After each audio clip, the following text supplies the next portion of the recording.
On April 5th of 1987, the Fox network broadcast their first official night of primetime programming.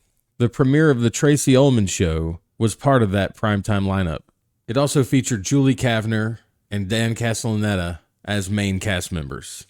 And, of course, James L. Brooks was one of the creators and executive producers. Then, 2 weeks later, on April 19th of 1987, the third episode of The Tracy Ullman Show would air, and it was during that episode that viewers were introduced to a brand new crudely drawn cartoon called The Simpsons. Well, good night, son. Dad? Yeah? What is the mind? Is it just a system of impulses, or is it something tangible? Relax. What is mind? No matter. What is matter? Never mind. Thanks, Dad. Good night, son.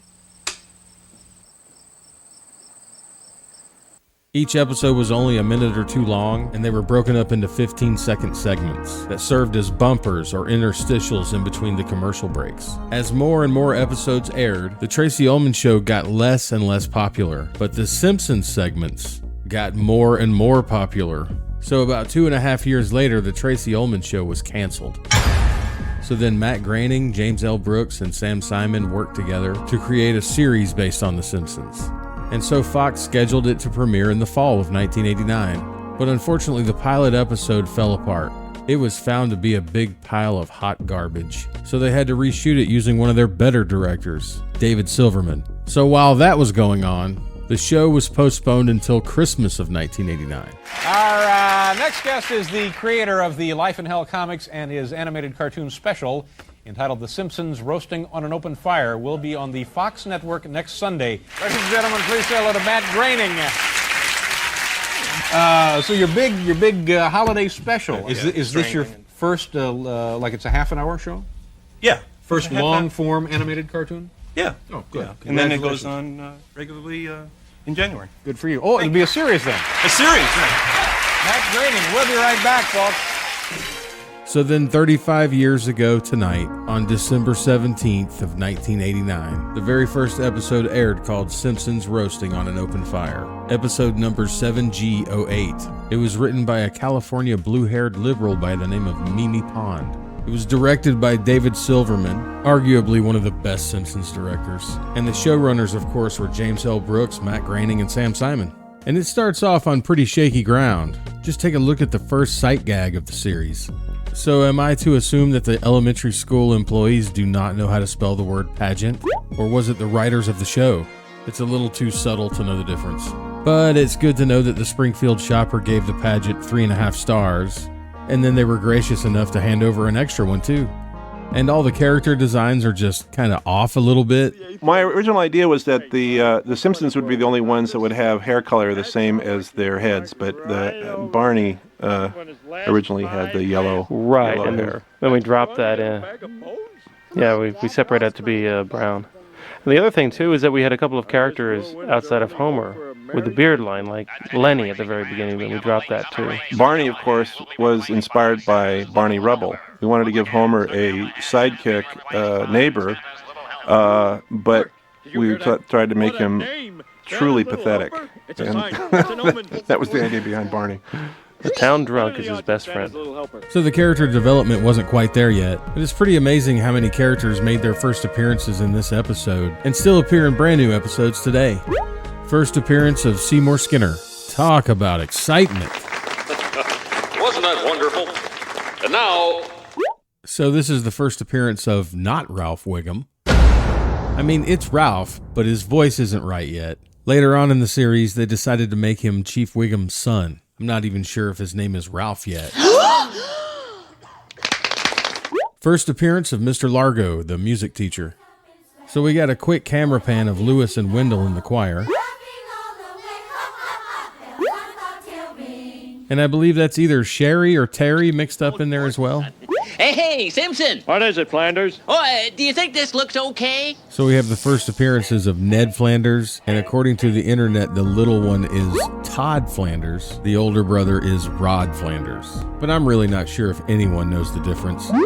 But as far as Ned Flanders is concerned, the main aspect of his character isn't that he's a devout Christian. I mean, he is a devout Christian, but the main aspect of his character in the early episodes is that he makes Homer feel threatened because he's better at everything. He's a better neighbor, better father, better husband, better Christian, better everything.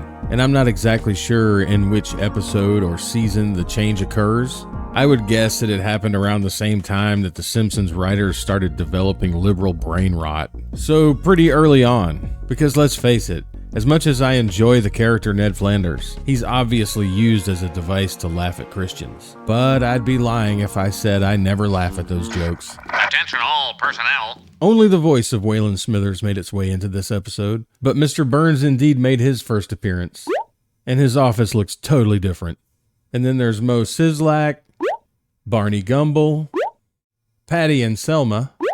Well, the direction that Julie Kavner was given from the very beginning with Patty and Selma, the sisters, was just drain all joy out of every line of dialogue.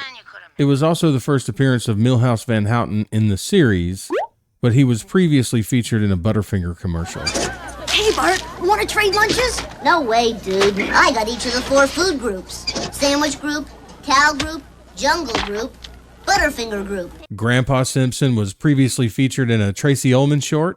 You know, when I was your age, I had to walk 20 miles just to get to school. And back then, we didn't have pacifiers. We had to suck on pieces of wood. And in my day, we didn't have TV sets. We used to sit on a grandpa's lap all evening and listen politely to his entertaining stories. Was your grandpa a liar, too? And, of course, Santa's Little Helper. And with the exception of mostly minor details, all the characters basically look like they're supposed to. But one detail of every character that has changed over the years is pupil size. One of the problems we had early on is look at pupil size. I'm an obsess over little details, folks, because, you know, I'm that's the kind of guy I am. But we talked about pupil size, but we could never agree on what that pupil size should be until finally David Silverman made up the rules. It was sort of like one pupil is 1/7 of the eye. Is that the rule? That was the rule, yes. That's the rule, yes.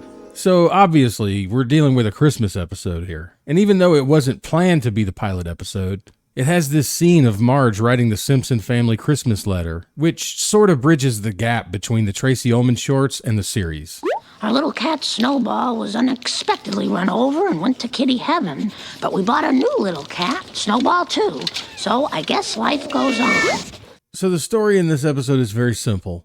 Homer doesn't get his Christmas bonus. There will be no Christmas bonuses. Oh, and one more thing.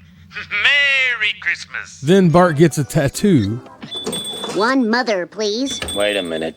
How old are you? 21, sir. Get in a chair. So Marge spends their entire Christmas fund on laser tattoo removal. Ay, caramba. Now, whatever you do, boy, don't squirm. You don't want to get this sucker near your eye or your groin. And of course, Homer freaks out. It's true! The jar is empty! Oh my God! We're ruined. Then he gets a job as a mall Santa Claus. But unfortunately, when he finally gets paid on Christmas Eve, the check is for only $13. $13?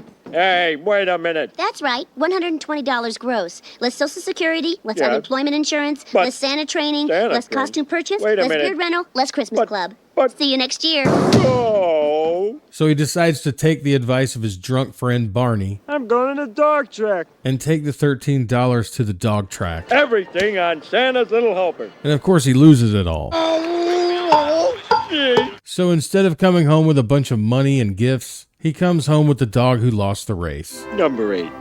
I mean, Santa's Little Helper. Other notable moments I'd like to include are the scene of Homer looking for a Christmas tree at the last minute,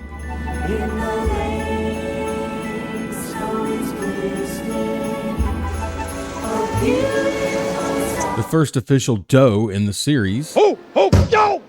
Damn it! and of course the introduction to Homer's relationship with Patty and Selma. Hello, Patty. Hello, Selma. Simpsons Roasting on an Open Fire introduces us to a town called Springfield. but mainly this somewhat low-class family called the Simpsons, and provides the origin of Santa's little helper, the Simpson family dog. And as far as Simpsons episodes go, this is obviously an extremely important one. But when it comes to overall quality, this episode actually ranks pretty low because it's pretty sparse on the jokes. So if you're already a Simpson fan but you've never actually seen the first episode, Simpsons Roasting on an Open Fire is unskippable for you. But if you don't really know that much about The Simpsons and you just want to see the best episodes, I would actually recommend skipping it. And I'm not saying that I don't like this episode. I'm just saying there isn't much meat on its bones. It's a great episode for those who haven't seen it and really don't know that much about the early episodes. You'll notice a huge difference between the first season and everything that came after. And it certainly isn't worth wasting 23 valuable minutes of a free trial from a subscription service like Disney+. I highly don't recommend that. But for Simpson fanatics like myself, this episode is indeed unskippable. Even though on a scale from 1 to 10, this episode really only deserves a 1 or a 2, but I'd probably give it a 3 or a 4 just based on how important this episode is. The footage I used for this episode comes from the DVD that was released in 2001, and that obviously includes the commentary as well. So thanks for listening if you've made it this far, and if you've enjoyed this video and you'd like to see a much longer, more in-depth analysis of this episode that unapologetically doesn't bother to adhere to YouTube's broken copyright policies, you'll have to check me out on Rumble, Quarter, or Odysee. The version of this video I have up on those websites is about 45 minutes in length. Again, thanks for listening, and I'll be back soon with Bart the Genius.